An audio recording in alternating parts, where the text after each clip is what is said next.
Beirut is once again the scene of a devastating car bomb, but for once it appears the country's politicians have not been targeted. Instead, the blast hit a US diplomatic vehicle as it passed through the suburb of Dora, and security forces have now concluded it was indeed the intended target. What's also known is that 3 Lebanese were killed, and Beirut is in a familiar situation of fear and instability. Let's go live now to the Lebanese capital. Join our correspondent, Rula Amin. Rula. It's a serious message to the U.S. administration. This comes at a time when President Bush is visiting the region, visiting Arab countries, promoting more talks between the Israelis and the Palestinians, and very strong words against Iran.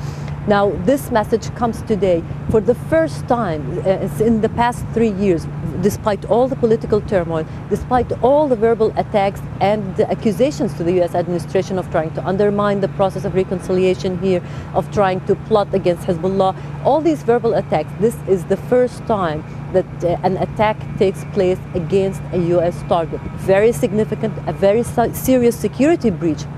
The U.S. Embassy here is under very strict rules on how to move around Beirut, where to go, how to go out at night. Many times the staff, the personnel are not allowed to travel on their own. The vehicles are very much protected. So with this attack, this has been perceived as a very serious breach. Fuad Senora, the Prime Minister, has asked for a very serious and urgent cabinet meeting, and he is still meeting with his ministers. Now for more details from Shireen Tadros.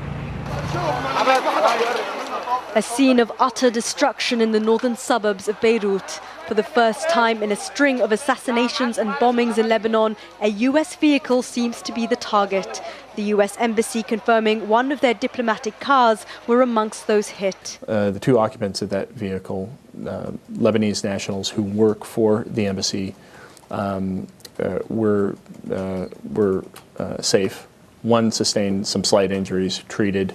They're non-life-threatening injuries. We have people on scene right now who are going through and continuing to do the investigation, collect information, collect evidence. So we don't yet have a full picture of exactly what happened, who was responsible, who is exactly being targeted. This is a tense time in Lebanon, which has had no president for almost 2 months. A vacuum that's been filled only with political bickering between the majority bloc and opposition forces. International and regional efforts to resolve the crisis are not yielding results. The Arab League chief Amr Moussa due in Beirut on Wednesday, a breakthrough still as elusive as ever. Just a few days ago, he described the situation in Lebanon as, quote, dangerous. And scenes like these only serve to make the situation more urgent. Lebanon again plunged into instability and uncertainty. Shireen Tadros, Al-Jazeera, Beirut. Let's go back to Rula Amin live in Beirut for us. Rula, I wonder if you could tell us a little bit about people's reactions there, because when you look in on Beirut in these sorts of situations, it's hard to understand how they can go on every day when these sorts of things just keep happening. Well, people are very, very concerned. This is an assassination against a very protected, well-organized security apparatus. Here, the U.S. Embassy, they feel that this is not a safe zone. There are a lot of warnings against the U.S. officials, so they have been taking a lot of security measures, high alert. There was supposed to be a reception today to bid farewell to the ambassador who's here now, Jeffrey Feltman, and to welcome the new ambassador. This ceremony was cancelled after this incident. The Lebanese, for many Lebanese, it was shocking, but also very serious, very disturbing. And they feel if the U.S. officials are now being attacked, if they cannot protect themselves, how can innocent Lebanese civilians protect themselves? People feel very vulnerable, and they feel that they are more vulnerable by the day. That's Rula Amin live in Beirut for us this news hour. Thank you very much for that, Rula.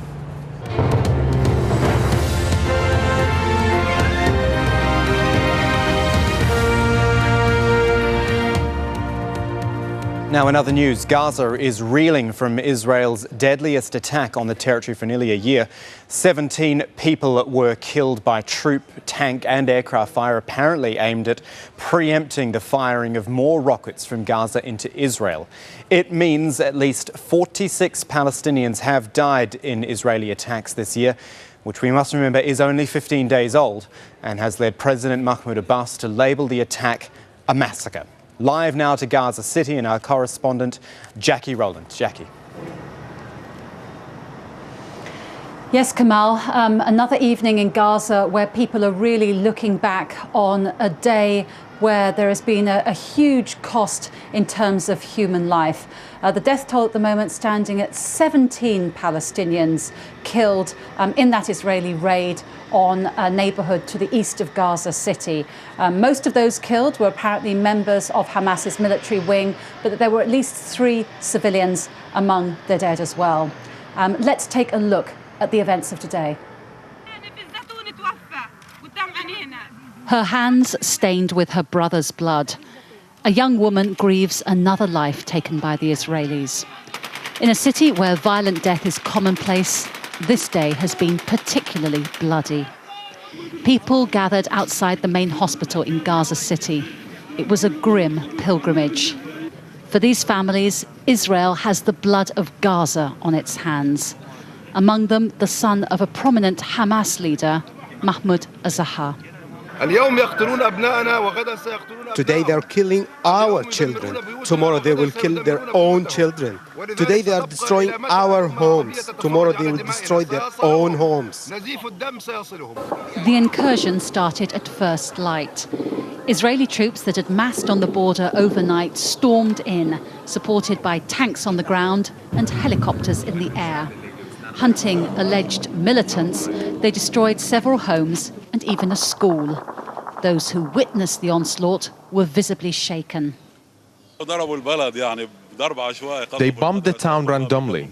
They bombed the school while children were in the middle of exams. There were injured people inside the school and we couldn't get them out. As the people of Gaza bury their dead, there is another casualty. The new round of peace talks, barely a day old. The chief Palestinian negotiator says Israel's continuing attacks render the peace process meaningless. That is an understatement. The bereaved families of Gaza may well believe that talking to Israel under these circumstances is nothing less than shameful. Jackie Rowland, Al Jazeera, Gaza. You know, Jackie, I mentioned in the lead-in how the Israelis refer to these almost as preemptive strikes, trying to stop more rockets going from Gaza into Israel. Do they, in fact, end up serving as provocation for more rocket fire? Well, we heard in that report, Kamal, a veiled threat really from Mahmoud Azahar, a threat of revenge and retribution. And we're already seeing that on the ground in the south of Israel, in communities not far from the Gaza Strip.